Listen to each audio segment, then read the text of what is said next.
Hello everyone, I'm here today to do another review for a book longlisted for the International Booker this year, and that is Minor Detail by Adania Shibli and translated by Elizabeth Jacket.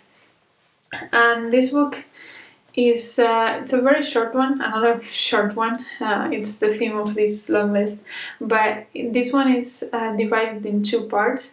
So in the first part, we follow the story of this girl in 1949 when Israel was being formed, and she was a Palestinian girl that was taken to the camps to sort of work there as a maid. But of course, she was also the victim of many types of abuse, including sexual abuse.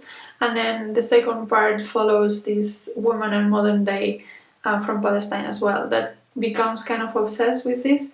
And we see her life as a Palestinian crossing Israeli camps and Israeli settlements and the pressure that she has, but at the same time we see her obsession with this and how difficult it is for her to feel that way, and how she knows that this was a minor detail in the big scheme of things, because this happened many times, but she just becomes obsessed with this particular event, and she doesn't even know how to explain that to herself.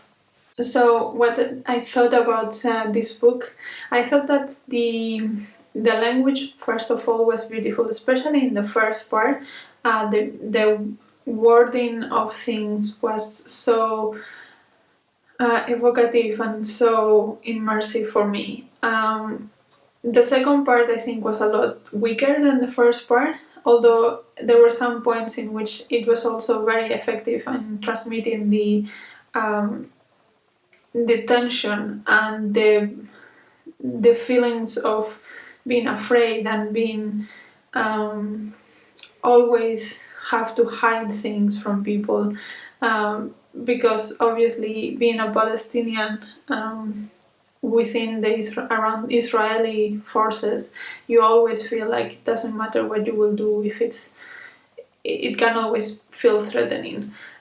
So yeah, that was transmitted in the second part, but I think the first part was way beautiful and way more effective in what it was trying to do. And I wanted to read a couple of sections to illustrate that point.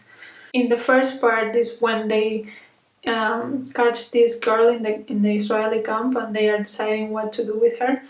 And they say several seconds passed in which no one uttered a word. The tension swelled until he spoke again, announcing that he was presenting them with two options for a vote. Either they send the girl to work in the camp's kitchen, or they all have their way with her. Actually, that quote in particular refers back to a book that I read recently, a non-fiction book that I read for the BookTube Prize, so I will put a link of that review below.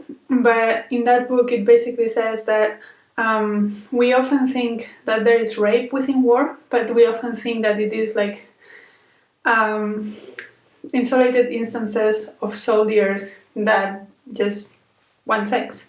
But actually, it is a tool that is systematically used to oppress the population of the place where the war is happening. And I think that connects perfectly to this book and this quote, because we see that the generals of that camp are just telling the soldiers, rape this girl, that's how we do things. And this is not the only instance and the only war where this happens all over the place for a long time now. But I think it was a really nice connection that I saw. And then there is another part where again they kind of found her, and we see what the Israelis want to do with her. And it says, suddenly the door opened and the girl stepped out, crying and babbling incomprehensible fragments and intertwined with dogs' ceaseless barking. And in that moment after dusk, before complete darkness fell and her mouth released a language different to theirs, the girl became a stranger again, despite how closely she resembled all the soldiers in the camp. I think that last one is particularly beautiful because it shows how senseless it often is, all these divisions that we put into people and tribes and countries and religions, because at the end of the day, we just, if you would just look at these people, they're the same as everybody else. It's just we make these random arbitrary decisions of, because she speaks a different language, she's a complete stranger and we should treat her with no respect.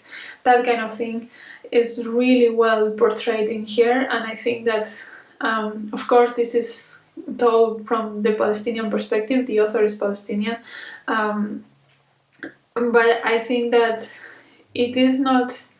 It is of course biased if you see if you don't see the things in the Israeli perspective, but that doesn't mean it's not true. I think it feels very true to me, the story and these feelings of Palestinians and the fear and the way that they are treated, especially in the first part, because it's in 1949 when Israel was formed and the Palestinians were basically moved to other lands, and you see how that affects their people and their culture.